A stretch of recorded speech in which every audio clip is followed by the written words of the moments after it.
Sharper Than a Serpent's Tooth, written by the Hanged Man 317 and read by Purple Star. Chapter 49. Hero Ethics and Hot Noodles. This was it. This was the last straw. 5 years he'd been teaching, and never before had Shouta felt so close to absolutely losing it on one of his students. "Suzuki," he said, instead of the endless stream of curses running through his skull. Still, she winced. "Sensei?" What? No, that was too angry. Shouta took a breath, ignoring the itch behind his eyes and the tension in his jaw. What are you doing in the apartment? She looked askance, as if she might find the answer to that question on the kitchen counter. I thought you would be here? Wonderful. Feeling a headache coming on, Shouta pinched the bridge of his nose with a sigh. Do you know how long I've been looking for you? She had the indecency to look surprised at that. No? 2 hours, Suzuki. I've been looking for you for 2 hours. Some of the fury slipped into his voice, and he caught the slightest hunch of her shoulders. Fuck. Where were you?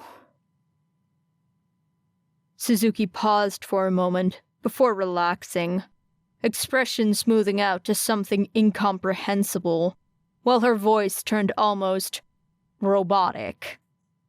I got lost. I apologize, Sensei. It won't happen again. You're damn right it won't happen again, snapped Shouta. He gestured loosely at the sorry state of her clothes, the tattered edges and the dark stains that looked suspiciously like freshly scrubbed blood. What happened to you?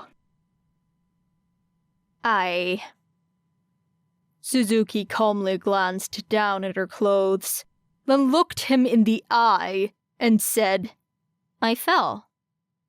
You fell? Yes, I fell. Into a blender? No. You are... Shouta cut himself off with a strangled sound, tugging a hand through his hair. After Shouta disappeared on that rooftop, his night had quickly transitioned from scout the area for the hero killer to find my idiot student. And the sound of her signature stun grenades rocking an entire city block had escalated that plan to a more urgent, find my idiot student before she gets herself killed by whatever mess she somehow landed herself into. Clearly, he'd been unsuccessful. Fantastic. You're banned from patrol, he growled, pushing past her into the apartment.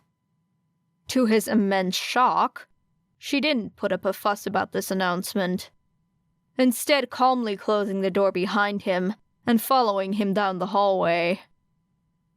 Did you hear me? Yes, I did, Sensei. Good. Shouta wasn't quite sure where to go from here.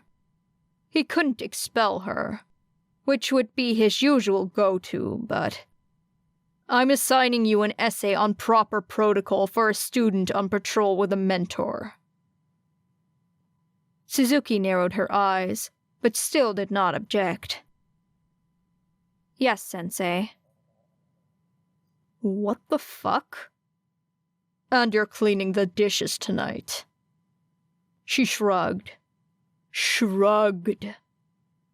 Okay. How was he supposed to deal with this kid? She didn't have the decency to even pretend to be contrite. instead heading into the kitchen and immediately setting to work on the dishes, which was... Wait, she was doing the dishes wrong. Shouta groaned, shooting a glance towards Shinsou, who was already collapsed on the couch and scrolling through something on his phone. He didn't even look up to say, "She's been like this since she got back." "And when was that?" "When I called you, pretty much. Scared the hell out of me." Wonderful. Shouta stalked into the kitchen, well aware that he was letting his anger seep into his actions. But fuck, he couldn't help it because, seriously, the first time he takes her out on patrol and she disappears for 2 fucking hours. And also, how does a 15-year-old not know how to do the dishes? Shouta took a breath, then another one, then a third, just to be safe. He walked over to where Suzuki was struggling at the sink. "You could have said you don't know how," he said, far more calmly than he felt, gently easing a dish from her hand and holding it under the water. Even so, she flinched away from him. Fuck. She could definitely tell he was still mad. "I didn't want to trouble you," said Suzuki stiffly, picking up another plate. Luckily, there weren't that many, because it seemed she was going to be stubborn about this. Shouta sighed. "You need to scrub them a little before you put them in the dishwasher. Otherwise the food will get stuck to them." Suzuki's nose wrinkled. "What? But what's the point of the dishwasher, then?" "One of life's mysteries," said Shouta warily, taking the second plate from out of Suzuki's hands, and sighing when she reached for a third. "Go take a shower and change, Suzuki. Get some sleep. I'm waking you up early."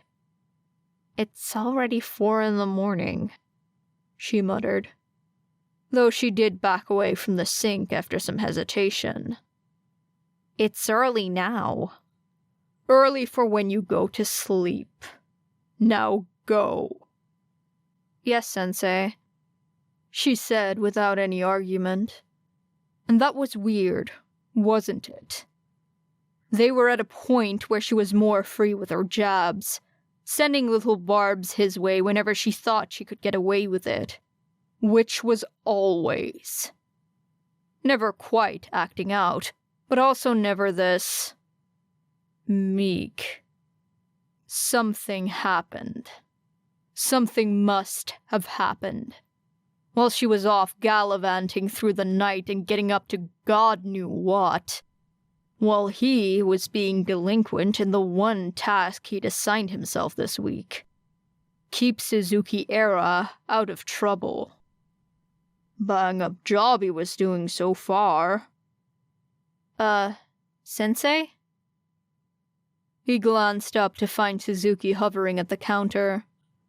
Uncertainty flitting across her face, and hands fidgeting at her sleeves. "Yes?" "I'm sorry. Really, I didn't mean for that to happen." And Shouta sighed again, because against all odds, he actually believed her. It's not okay, but I understand that you made a mistake, and that it was unintentional. Don't do it again." The smallest of smiles tugged at her face, before she turned around and disappeared down the hallway. Shouta focused his attention back on the short stack of dishes, and groaned. That kid was going to be the death of him. If she'd been bored before, this was nothing short of mind-numbing. They'd already synced up their sleep schedules, and if Era was going to sneak out in 2 nights, then there was no point in rectifying that fact. So that meant that she was awake, in the apartment, all night with nothing to do but write this ridiculous essay. As punishments went, it was unconventional. The complete and utter lack of real consequences left her uneasy, though she wasn't quite sure what to do about it, save step carefully in the hopes that that would mitigate any future discipline should he change his mind. He didn't, though. That was nice. But still, heroes lie. And there was nothing she could do to satisfy that itch at the back of her mind, that what if. There was no safety, no comfort, not for Era. There was just the moments between disasters. Shameful, honestly, that she let herself forget that so quickly. Phoenix knew she was in Hosu, and were confident enough in their position that they were willing to make a move.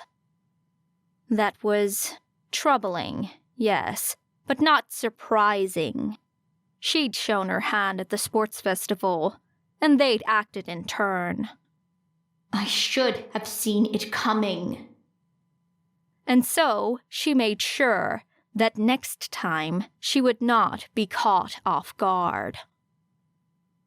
History would suggest that Era was terrible at learning from her mistakes, but that wasn't quite accurate.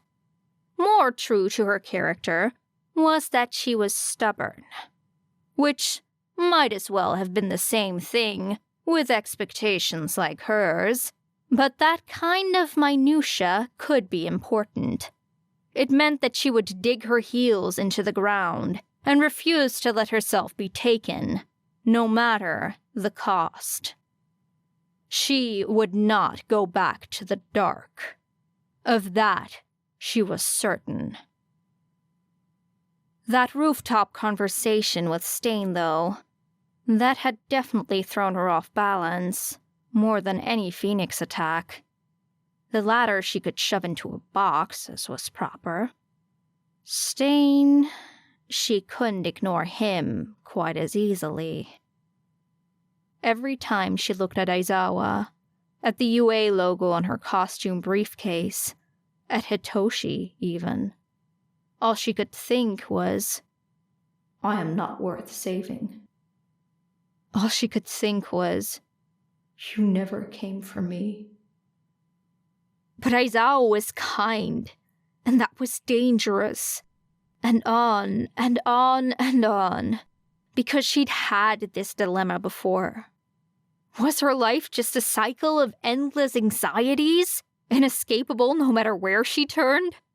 Or was this a prison of her own making? And if she just steeled herself, she might make her own escape and finally find freedom. Era didn't know. And the not knowing, that had always troubled her. It was the breath before the scream, the look before the leap, the stifling eye of a swirling hurricane.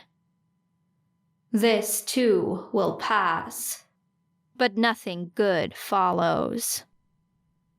That has always been the case.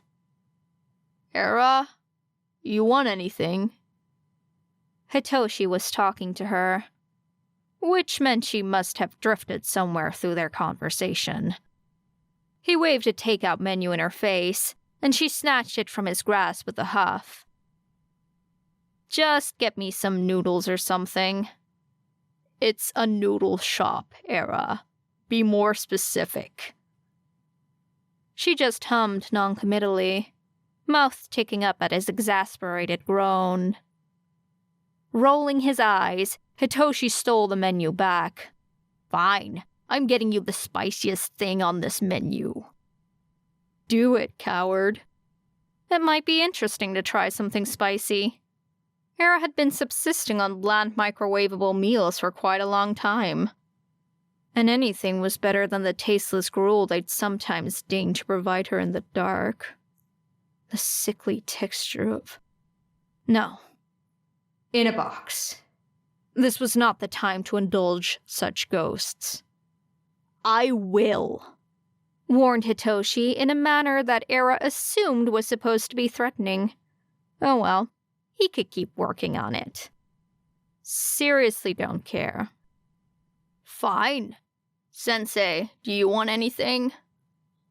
Era glanced over her shoulder at Aizawa, who was currently slumped against the kitchen counter, with his hand wrapped around yet another mug of coffee. And he criticizes my caffeine habits. What a hypocrite. Unsurprising, because heroes lie.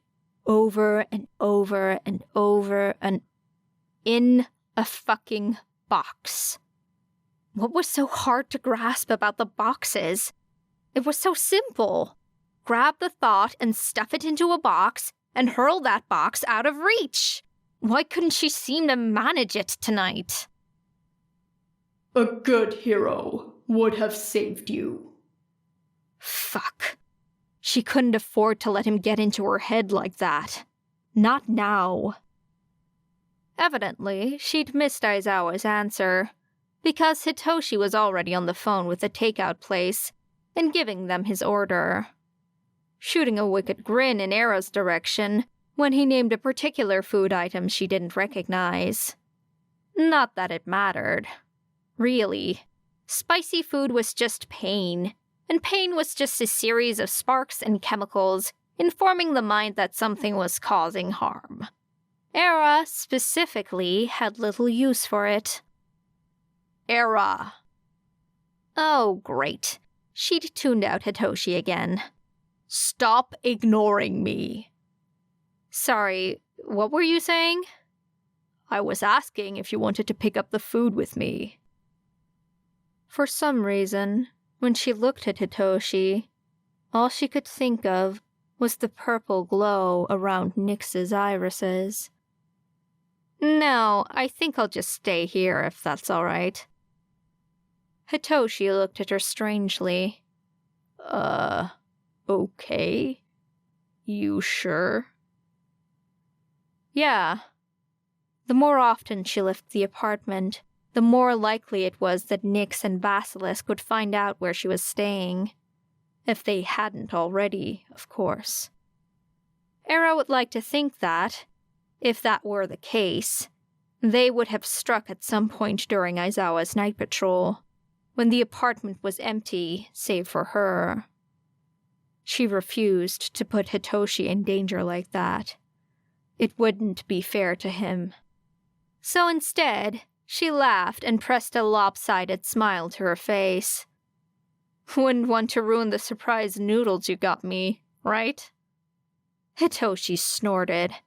And though the concern didn't leave altogether, it definitely lessened to something more manageable.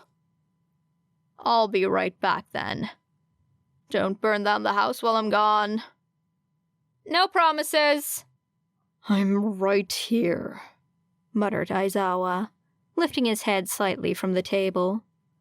I didn't tell you not to burn the house down. Hitoshi grinned, pulling on his shoes and opening the door. Be back soon.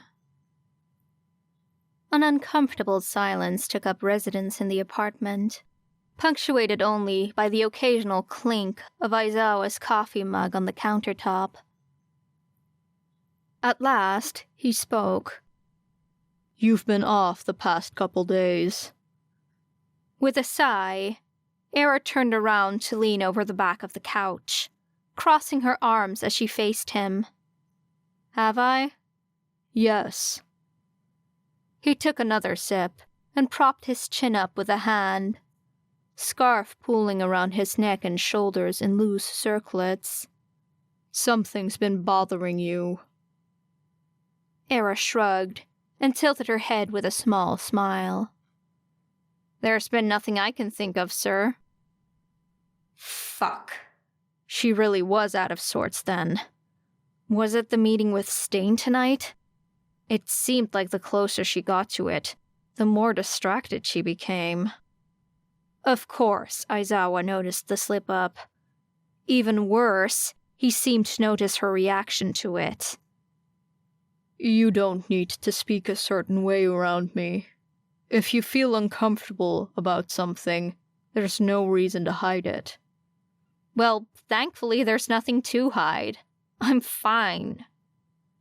Aizawa sighed, chin sinking further into the folds of his scarf. You aren't, kid.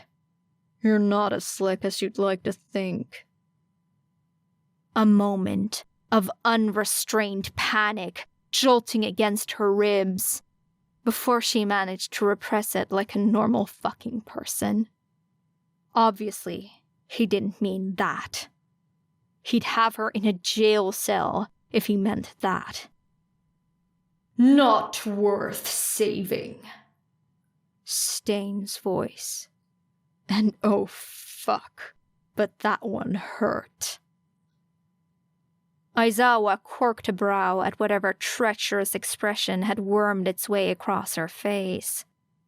Clearly, she needed to obfuscate. To lay out a half-truth that would satisfy his curiosity. She breathed. Because for this one, she would need to be careful. I was reading about Stain and his ideology. Or at least what people have pieced together from the survivors. That hesitation was not ideal. I see. Yes, well, I've just been thinking about it. That's all. Aizawa took another sip. And if Era were a lesser person, she wouldn't have noticed the way his brow furrowed ever so slightly, before smoothing out once more. And? And what? You have thoughts on it? I have thoughts on a lot of things, replied Era with a grin. He stared back at her, unamused. You know what I meant, Suzuki. I think he might have a point. Aizawa didn't shout, which was certainly a good sign. He also didn't stiffen, muscles tensing against the countertop. The only sign of his unease was a slight strain in his fingers, where they rested on the coffee mug. Breathe, she continued. Heroes can't save everyone, obviously, but I feel like sometimes they could save more people than they do. That's true. He quirked a brow when Era looked at him with a start. What? You expected me to disagree just because I'm a hero? There are absolutely situations where a different decision would have resulted in more lives saved. Then, heroes are still human, Suzuki. They make mistakes. The difference is that those mistakes have a steep cost. Another sip. That's why education and training are so important to hero work. It's not just the prestige of a good school. A hero's background can literally save someone's life. So heroes are imperfect. Correct. It would be irrational to hold someone above their own humanity, and then expect them to serve that same humanity. But what about All Might? Aizawa's face twisted a little at that.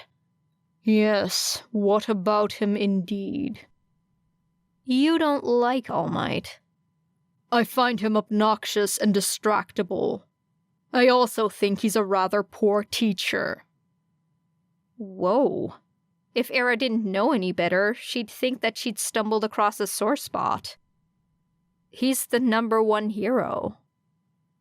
If ranking meant everything, underground heroics wouldn't exist. Aizawa sighed, tracing a coffee ring with his finger. All Might is a very good hero, yes. But he stands for something I can't agree with. The whole symbol of peace thing is just too convenient of a narrative. No man is actually that perfect.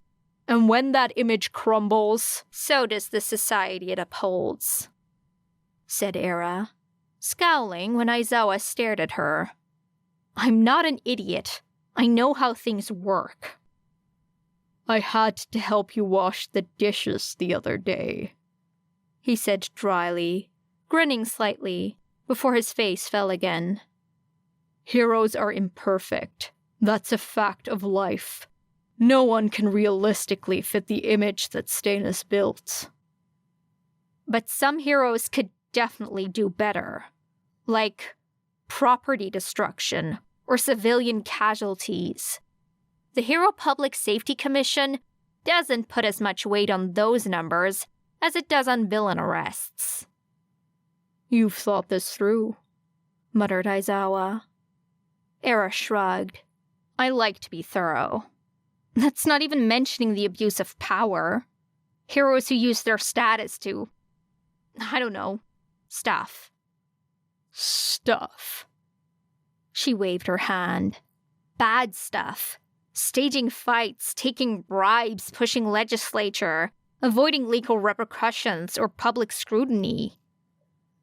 Todoroki still hadn't texted her. Era wasn't sure whether or not that was a good thing. Then those people shouldn't be heroes, said Aizawa simply. They should be removed from power and punished properly within a court of law. But that doesn't work. There isn't any way to really do that, and you know it. They just stay in power. It's up to the other heroes to deal with them. Then I suppose we simply have to hope there are enough good heroes to effectively manage the bad ones. That's just the thing, though, isn't it? Era frowned, scratching at her wrists at the phantom sensation of metal tight against the skin. Good heroes die young. The bad ones stay in power. And what leads you to that conclusion? She scowled. Logic. If a hero truly isn't in it for the money, if they've actually dedicated themselves 100% to helping others, then they will be taking more dangerous jobs more often, with less pay. They will be under-equipped and overworked. They will die. Yet Stain believes that All Might is the only true hero, said Aizawa pointedly. And he's been around for quite a long time, as has his merchandise, he added beneath his breath. She snickered at that. I actually didn't really think of that. All Might does make a lot of money, doesn't he? Oh, absolutely. I'm sure he donates much of it, but the man has piles of cash from merchandising his likeness alone. Okay, fine. So maybe Stain is wrong about All Might. You're underground, right? So you don't get recognition or merchandising. Why are you a hero? Loaded question, kid. He shifted, scarf resettling on his shoulders. I want to help people. That's all it takes to be a hero, really. The desire to help and the ability to follow through. Everything else is just set dressing. Oh. When he said it like that, it all sounded so simple. But what about the people you can't save? He gave her another odd look. What's brought this on? It can't all be Stain. Nothing, she said far too hastily. Nothing. I don't know why he asked, honestly. You can't save everyone, Suzuki. That's a fact of life. Aizawa took another, long sip from his mug, and for a moment Era wondered if it might be spiked. good heroes will do the best they can to save everyone they can. And good heroes often blame themselves for the ones they can't. Era tapped out a pattern on the couch, nose wrinkling. Even if it isn't their fault? It's illogical, said Aizawa softly. He tugged on his scarf for a moment, hand coming to rest at his injured elbow. It does no good to beat yourself up over something you can't change. Era let the silence go on for a while, feeling it settle over her skin uncomfortably. Crime goes down in cities where Stain is killed. I looked it up. For now, maybe. Aizawa leveled her with a curious stare. But we don't know the lasting repercussions. Heroes in those places are rushing to fill self-imposed quotas in order to satisfy some half-baked idea of what a murderer thinks a hero should be. More arrests do not make a better hero.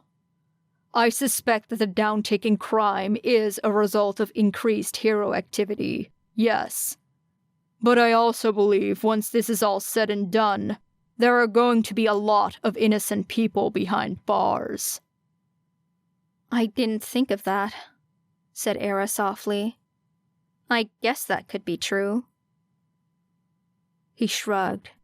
Even if it isn't, that doesn't justify murder. He's taking another person off the streets who could be helping others. He's sowing panic and ultimately strengthening the resolve against heroes that fuels much of the villain underground. His ideals are unclear and ill-defined, and that means they are easily twisted into something even darker. Maybe he has a valid point about our society. Murder still isn't the answer. When is it, then? She asked with a frown. Aizawa paused, cup frozen halfway to his lips. Excuse me? When is murder the answer? Never, Suzuki. Her frown deepened. No, that's incorrect. There must be a scenario where... The trolley problem isn't a real world... I'm not talking about the trolley problem. Sometimes the only solution available is to... To what? Take a life? Heroes save lives. 1 life for 100, then, said Era stubbornly. What will you do? He's a villain. He's got his finger on the trigger. He's going to take out a mall or something. I don't know. You kill him, or everyone dies. With a sigh, Aizawa set his cup down and dragged himself away from the counter. Era felt herself tense, felt herself prepare for the inevitable consequence for speaking out of turn, even when she knew it would never come. She hated that she knew that. We discussed those kinds of scenarios in 3rd year, he said, shuffling over and slumping onto the couch next to her. You shouldn't have to worry about that kind of thing right now. But what would you... If there were no other options, I would kill the man. Era lifted her chin. Then you... This is a fantasy scenario, Suzuki. Real life is never that clear-cut. 1 life for 2. She said it without thinking, a strange sort of desperation clawing up her throat. Aizawa turned to consider her with tired eyes. What? If it was 1 life for 2, you have to kill 1 person to save 2 others. What would you... I wouldn't be in that situation, said Aizawa with an amused huff. That doesn't happen in real life. Yes, it does, she hissed with far more fervor than she'd intended. Breathe. Yes, it does. He was staring at her in earnest now, eyes narrowing. Suzuki. At that moment, Hitoshi opened the door, announcing loudly, Noodles are here. Thank God. And once again, she owed everything to Hitoshi and his impeccable timing. Aizawa dropped the discussion with no small amount of hesitation. But eventually, the three of them settled around the kitchen counter with their orders of noodles. Grinning smugly, Hitoshi placed a container in front of her that was very red, and whose smell caused both of the others to sit at the opposite end of the counter, or else risk their eyes watering up. Era opened the container to find some relatively unassuming ramen, topped with meat and greens. The overwhelming scent intensified, and Hitoshi actually gagged as he picked up his bowl and moved to the other side of the room. Aizawa stayed, though he stared at her with concern. You are not eating that. She grinned, baring her teeth at him and clacking together her chopsticks menacingly. I am absolutely eating this. Shinsou, why did you— It was a dare. Hitoshi lamented from the opposite end of the room. I should have known better than to give her a dare. Yes, you really should have, said Era mildly, lifting a noodle towards her. The smell was strong, yes, but she'd been on actual fire. So really, how bad could it possibly be? She slurped the noodle into her mouth. Okay, so that was a burning sensation. Interesting. And there was, It was difficult to detect any notes of flavor beyond the fire that was currently taking up residence on her tongue. But it wasn't bad tasting, she thought. Rather good from what she could tell. And the heat didn't spread. Didn't melt and char and flood her nose with the scent of scorched flesh. It was more tingly. Actually, it was kind of amazing. Both Hitoshi and Aizawa looked on in mounting horror as Era tilted her head, chewed, considered, and scooped another heaping portion into her mouth. Holy shit, whispered Hitoshi. She's actually doing it. It's pretty good. Era mumbled around a mouthful of noodles. Wanna try? No, stressed Aizawa, picking up his own bowl and joining Hitoshi on the other side of the room. No, we're fine. Era swallowed with a shrug. Suit yourself, I guess. Don't know why you were being such a baby about it, Hitoshi. This tastes great. Great. My best friend's insane. He paused. Or your taste buds got blown off in the war. Halfway through scooping up another mouthful, Era turned to narrow her eyes at him. The war? Yeah, you know, whatever criminal war you were a part of. She took back everything she said. Hitoshi was disowned. She owed him nothing. He was banished from her life forever. Aizawa snorted. Is this some kind of inside joke? Oh, it's not a joke.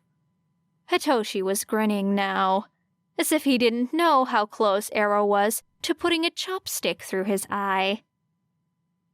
It's dead serious. Era's in a gang.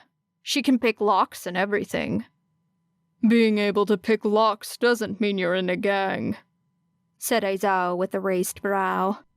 I think you're going to need more proof than that. Oh, thank God. He was in on the joke now, too, so he wouldn't take it seriously. Wait. Shit. He was in on the stupid fucking joke. I mean, the fact that she's eating that monstrosity is enough to condemn her in a court of law, I think," said Hitoshi. Aizawa nodded sagely. "Absolutely. If I were on duty, I would arrest her right now." Era just rolled her eyes, dipping her chopsticks in the broth and flicking it at the both of them. Hitoshi gave a short yelp and fled to the other corner of the room, while Aizawa more calmly examined his clothes for any stray droplets, before resuming his meal. "Don't play with your food, Suzuki." With a huff, Era continued to eat her noodles, which seemed to only grow more delicious as time went on. It was a pleasant sort of burn, like a runner's high, or that ache in her bones after a good fight. Only she didn't have to bleed for it, and it was food. Incredible. "You're getting this for me again," she said after they had finished their meals. Hitoshi stared at her incredulously. No I'm not. No way in hell. I'm not witnessing that affront against nature again." Era smiled sweetly at him. "Wasn't asking, Hitoshi." "Right. Is this a threat?" "Want to find out?" "No. Guess you're getting me the noodles, then." "Should I be concerned?" asked Aizawa dryly, voice slightly muffled from where he lay, face down, on the couch. "Nah," said Hitoshi. "Probably," said Era. She grinned back at him as he scowled. "Good to hear. Shinsou and I are heading out soon. Suzuki, please go to sleep." Right. Her meeting with Stain. She'd almost forgotten, with everything they'd been doing. It had been nice, the forgetting. "No promises," she chirped, and Aizawa just let out a heavy sigh that she could feel in her bones. "Problem child," he muttered, softly enough that perhaps he hadn't meant her to hear it. End of chapter 49.